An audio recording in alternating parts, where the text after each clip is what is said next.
Hello, good morning class. Today is again your chapter is first chapter, the fundamental unit of life. Today's topic is mitochondria. ठीक है, आज हम मतलब mitochondria पर discuss करेंगे। और लास्ट लेक्चर मैंने सेंड किया था on the topic of ribosomes and plastid. ठीक है, तो उसमें मैंने क्लोरोप्लास्ट के बारे में डिस्कस किया था। क्लोरोप्लास्ट, ठीक है,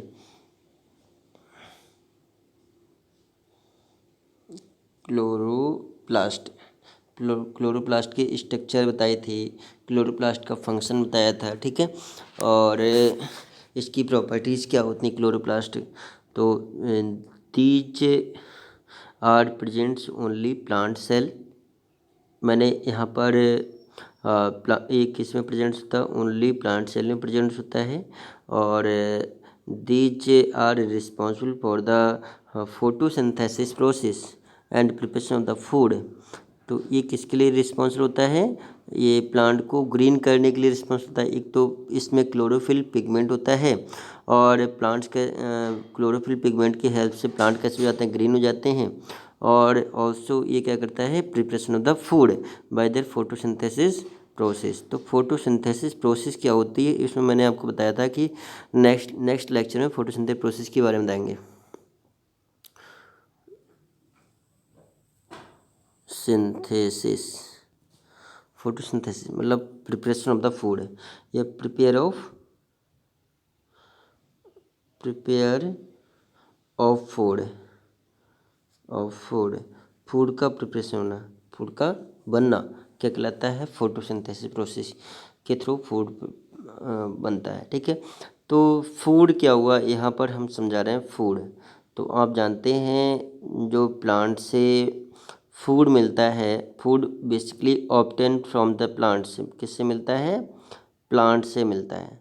फूड किससे मिलता है, प्लांट से मिलता है। ठीक है, और प्लांट से फोटोसिंथेसिस प्रोसेस परफॉर्म करते हैं। प्लांट्स क्या करते हैं, फोटोसिंथेसिस प्रोसेस परफॉर्म करते हैं, जिसके थ्रू फूड हमें मिलता है, फूड ऑब्टेंड होता है, फूड प्रिपेयर होता है। ठीक है, और जो न्यूट्रिएंट्स होते हैं, न्यूट्रिएंट्स कंपोनेंट्स ऑफ न्यूट्रिएंट्स किससे मिलते हैं, बात करते हैं न्यूट्रिएंट। ठीक है, nutrients basically obtain from the plants हैं, और plants obtain from by their food से ऑब्टेन फ्रॉम द प्लांट्स। ठीक है, न्यूट्रिएंट्स से किससे मिलते हैं, फूड से मिलते हैं, और फूड किससे मिलता है, प्लांट से मिलता है। ये ध्यान रखना। कंपोनेंट्स ऑफ न्यूट्रिएंट्स, फैट होता है, विटामिन होते हैं, प्रोटीन होता है, अमीनो एसिड होता है, न्यूक्लिक एसिड होता है। These are components of the nutrients के ये कंपोनेंट्स है। ठीक है, और फोटोसिंथेसिस प्रोसेस क्या होती है, अब हम बात करते हैं फोटोसिंथेसिस प्रोसेस पर। तो ये ध्यान रखना, फॉर्मेशन ऑफ फूड का फॉर्मेशन होना फ्रॉम द इनऑर्गेनिक कंपोनेंट्स। तो यहाँ पर इनऑर्गेनिक कंपोनेंट्स क्या हैं, like inorganic components like carbon dioxide plus water H2O। तो ये दोनों क्या हैं, इनऑर्गेनिक कंपोनेंट्स,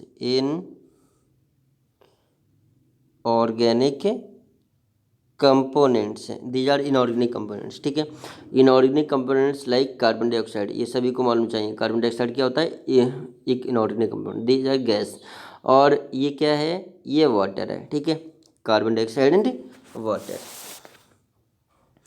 और यहाँ पर किसकी आवश्यकता होती है, ठीक है, और मतलब सनलाइट की आवश्यकता होती है, सनलाइट की आवश्यकता होती है, और क्लोरोफिल पिगमेंट की आवश्यकता होती है, क्लोरोफिल पिगमेंट। तो क्लोरोफिल पिगमेंट किस में होता है, क्लोरोप्लास्ट में होता है। ठीक है, और सनलाइट की आवश्यकता होती है। तो और बनता क्या है, फूड बनता है, क्या बनता है, फूड। तो फूड क्या हुआ, ग्लूकोज हुआ। तो सी फूड यहाँ पर ग्लूकोज हुआ, C6 H12O6 है, CCH12O6 है। दीज आर ग्लूकोज, इसे हम ग्लूकोज भी कहते हैं, कार्बोहाइड्रेट भी कहते हैं, और ऑर्गेनिक कंपाउंड्स भी कहते हैं। क्या बोलते हैं? ऑर्गेनिक कंपाउंड, ठीक है, ऑर्गेनिक कंपाउंड।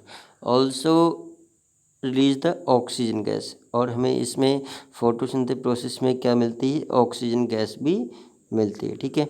तो ये हमें ध्यान रखना, फोटोसिंथेसिस प्रोसेस में इनऑर्गेनिक कंपोनेंट से इनऑर्गेनिक कंपोनेंट से क्या मिलता है?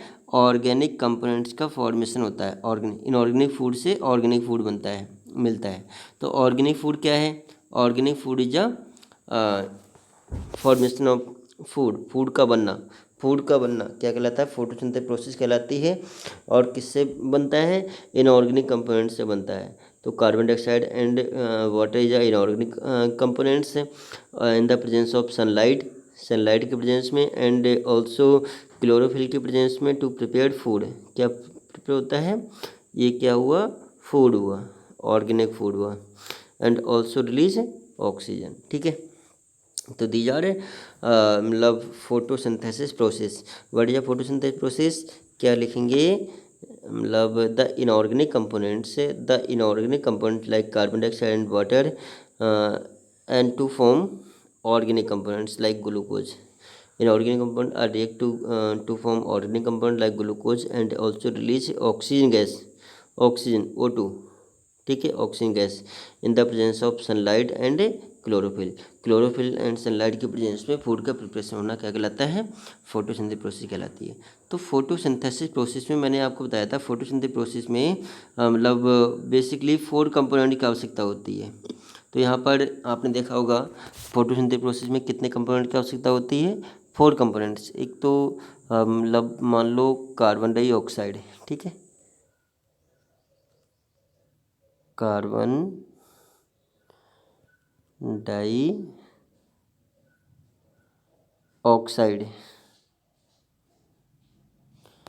डाइऑक्साइड, ठीक है, कार्बन डाइऑक्साइड।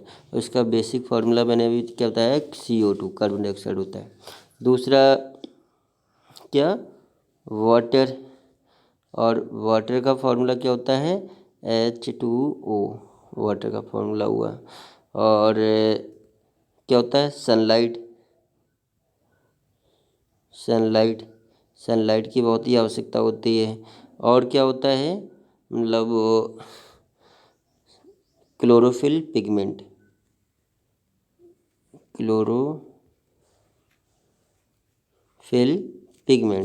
तो क्लोरोफिल पिगमेंट किस में होता है? क्लोरोप्लास्ट में होता है, जिसकी हेल्प से ये फूड बनता है ड्यूरिंग फोटोसिंथेसिस प्रोसेस की हेल्प से, और प्लांट्स ग्रीन होते हैं। सनलाइट किससे मिलती है? सन से मिलती है।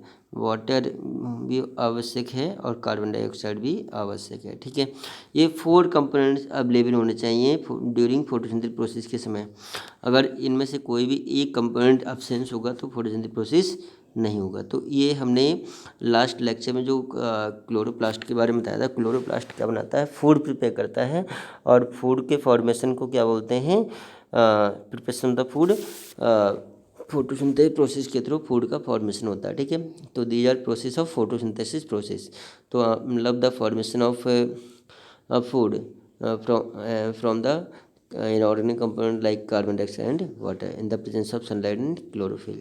तो मतलब या हम कह सकते हैं the inorganic components are react like carbon dioxide and water and to form organic components like glucose also release oxygen in the presence of sunlight and chlorophyll। Okay students, तो इसके बारे में हम बता सकते हैं। तो नेक्स्ट टॉपिक है हमारा माइटोकॉन्ड्रिया। तो आज हम किस पर डिस्कस कर रहे थे? हम मतलब माइटोकॉन्ड्रिया पर डिस्कस करेंगे। माइटोकॉन्ड्रिया, ठीक है, माइटोकॉन्ड्रिया पर डिस्कस करेंगे। तो these are structure of mitochondria. ये किसकी स्ट्रक्चर है? माइटो स्ट्रक्चर है। These are structure. Of mitochondria. तो मतलब जितने भी सेल ऑर्गेनल्स होते हैं bounded by the double membrane except then ribosome, ribosomes को छोड़कर अनदर जितने भी सेल ऑर्गेनल्स होते हैं वो डबल मेम्ब्रेन से बाउंडेड होते हैं। ठीक है, तो ये भी जो होता है डबल मेम्ब्रेन से बाउंडेड होता है। ये जो दिख रही है, ये जो दिख रहा है ये वाला पार्ट्स, ठीक है, तो ये क्या है, ये इनर मेम्ब्रेन है। ठीक है, इनर, यहाँ पर ये इनर मेम्ब्रेन है। तो बेसिकली छोटा डायग्राम यहाँ पर इनर मेम्ब्रेन है, और ये वाला पार्ट्स क्या है, ये आउटर मेम्ब्रेन है। दो मेम्ब्रेन है, इनर मेम्ब्रेन एंड आउटर। जो ये वाली मेम्ब्रेन है यहाँ पर जो दिख रही है ये वाली मेम्ब्रेन, ये आउटर मेम्ब्रेन है ये वाली। और जो यहाँ पर ये वॉल दिख रही है फिंगर लाइक प्रोजेक्शन, जो फिंगर लाइक प्रोजेक्शन दिख रही है ये कैसी है, इनर मेम्ब्रेन है। These are inner membrane. तो आउटर मेम्ब्रेन और inner membrane, these are outer membrane and these are inner membrane. तो ये मेम्ब्रेन है माइटोकॉन्ड्रिया की। ठीक है, तो इनर मेम्ब्रेन एक फिंगर लाइक प्रोजेक्शन बना लेता है। जो इनर मेम्ब्रेन होती है वो इनर मेम्ब्रेन क्या बना लेती है, एक फिंगर लाइक प्रोजेक्शन, जैसे हम फिंगर्स बना लेते हैं। तो ये जो दिख रहे हैं ये फिंगर लाइक प्रोजेक्शन है, ये अंदर की तरफ धसी हुई होती हैं, तो धस जाती हैं, तो इनको हम बोलते हैं फिंगर लाइक प्रोजेक्शन। ठीक है, तो और इनको जो जो अंदर की तरफ धस जाती हैं, जो भी अंदर की तरफ धस जाती हैं उन्हें हम क्या कहते हैं, जैसे ये है, ये क्या हो रहा है, अंदर की तरफ धस जा रही हैं। यहाँ पर ये ठीक है, ये अंदर तरफ धस जा रही हैं, तो इसको हम क्या बोलेंगे, क्रिस्टा कहते हैं। इनको हम क्या बोलते हैं, क्रिस्टा, क्रिस्टा या क्रिस्टी। तो एक तो ये क्रिस्टा हो सकता है, एक ये क्रिस्टी हो सकती हैं। ठीक है, इनर, ये आउटर मेम्ब्रेन, इनर मेम्ब्रेन। इनमें डीएनए भी होते हैं। इसमें जो फ्लूइड फील्ड होता है उसे मैट्रिक्स कहते हैं। इनर मेम्ब्रेन स्पेस और आउटर मेम्ब्रेन स्पेस, ठीक है, राइबोसोम्स भी प्रेजेंट्स होते हैं। तो ये प्रॉपर क्या है, स्ट्रक्चर है किसकी, माइटोकॉन्ड्रिया की। थोड़ा मैं ऐसे ही रफली डायग्राम दिखा दे रहा हूँ। जैसे ये क्या है, एक स्ट्रक्चर आउटर मेम्ब्रेन है, और जो इनर मेम्ब्रेन है होती है वो अंदर की तरफ धसी हुई होती है। ठीक है, इनर मेम्ब्रेन और फोल्डेड, इनर मेम्ब्रेन फोल्ड होती है। तो ये आउटर मेम्ब्रेन हो जाएगी, ये क्या हो जाएगी, इनर मेम्ब्रेन हो जाएगी। ठीक है, और जो अंदर की तरफ धसा हुआ पार्ट्स है, ये वाला जो अंदर की तरफ जो फोल्डेड इनर मेम्ब्रेन, ये फोल्डेड कर लेती है, एक फिंगर लाइक प्रोजेक्शन बना लेती है। इस फिंगर लाइक प्रोजेक्शन को हम क्या कहते हैं, क्रिस्टा कहते हैं। इस फिंगर लाइक प्रोजेक्शन को, जैसे ये, इसे हम क्या बोलते हैं, इनको हम क्या बोलेंगे, क्रिस्टा कहेंगे। ठीक है, ये क्रिस्टा कहेंगे, ये क्रिस्टा हो गया आउटर। और इसमें एक फ्लूइड भी फील्ड होता है। इनमें क्या होगा, जो फ्लूइड फील्ड होगा, इस फ्लूइड को हम क्या बोलते हैं, मैट्रिक्स कहते हैं। इस फ्लूइड को हम क्या बोलेंगे, मैट्रिक्स, इसको हम मैट्रिक्स कहते हैं। इसमें डीएनए भी होते हैं। इसमें हमने क्या बोल दिया, ये क्या होगा, डीएनए भी होगा। ठीक है, और मतलब the space between outer membrane and inner membrane, the space between outer membrane and inner membrane के बिटवीन जो स्पेस होता है उस स्पेस को बोलते हैं आउटर चैम्बर। क्या बोलते हैं, आउटर चैम्बर। और the space between one cristae to another cristae, तो एक क्रिस्टी तो ये हो जाएगी, एक क्रिस्टी ये हो जाएगी। ठीक है, और एक क्रिस्टी ये हो जाएगी। तो ये सब क्या है, क्रिस्टी हैं। तो इनके बिटवीन जो स्पेस होगा, इस स्पेस को हम क्या बोलते हैं, इनर चैम्बर। इसको हम क्या बोलेंगे, इनर चैम्बर। ठीक है, इनर चैम्बर। तो ये हमने थोड़ा स्ट्रक्चर के बारे में देखा, माइटोकॉन्ड्रिया की स्ट्रक्चर क्या होती है, मतलब proper these are cell organelles of the cell which is presents every body like plant cell and animal cell. ये सभी में प्रोकैरियोटिक सेल मतलब जो यूकैरियोटिक सेल में भी प्रॉपर डेवलप होता है यूकैरियोटिक में, लेकिन प्रोकैरियोटिक सेल में प्रॉपर डेवलपमेंट से नहीं हो पाता है। ठीक है, तो यहाँ पर माइटोकॉन्ड्रिया के बारे में थोड़ा डिस्कस किया। तो माइटोकॉन्ड्रिया होता क्या है, mitochondria are mobile plastic organelles या microscopic organelles which have a double membrane boundary by double membrane structures. It ranges from 0.5 to 1 micrometre in diameter. ये 0.5 से 1 माइक्रोमीटर इन डायमीटर का होता है। Cell organelles is closely by two membrane. ये मतलब two membrane से bounded होता है, मतलब स्मूथ होती है, और एक कैसी होती है, फोल्डेड होती है। आउटर स्मूथ होती है और दूसरी कैसी होती है, ये फोल्डेड होती है। ठीक है, इनर मेम्ब्रेन कैसी होती है, फोल्डेड होती है। And which has large surface और इनक्लोज द मैट्रिक्स। इनमें जो स्पेस होता है अंदर, उसमें क्या फील्ड होता है, मैट्रिक्स फील्ड होता है। ठीक है, ये भी मैंने आपको बताया। तो कुछ पॉइंट्स हैं माइटोकॉन्ड्रिया की, यहाँ पर मतलब पॉइंट वाइज से डिस्कस कर लेंगे। माइटोकॉन्ड्रिया का मतलब होता क्या है। माइटोकॉन्ड्रिया आर स्मॉल, दिखने में कैसा होता है, माइक्रोस्कोपिक होते हैं, और दीज आर स्मॉल होते हैं, स्फेरिकल इन शेप में होते हैं, सिलेंड्रिकल सेल ऑर्गेनल्स होते हैं। ठीक है, तो दिखने में ये माइटोकॉन्ड्रिया आर छोटे होते हैं, माइक्रोस्कोपिक होते हैं, स्फेरिकल होते हैं, सिलेंड्रिकल या organelles. They are about 150 times smaller, 150 time smaller होते हैं देन द न्यूक्लियस। न्यूक्लियस से बहुत ही छोटे होते हैं माइटोकॉन्ड्रिया, 150 टाइम स्मॉल होते हैं देन द न्यूक्लियस से। There are about 100 to 150 mitochondria presents in each cell.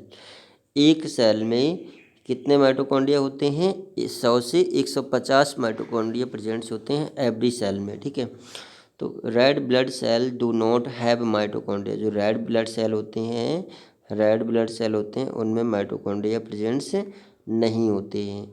They are made of double membrane ball. ये किससे बाउंडेड होते हैं, डबल मेम्ब्रेन बॉन्ड से, अभी मैंने पढ़ा।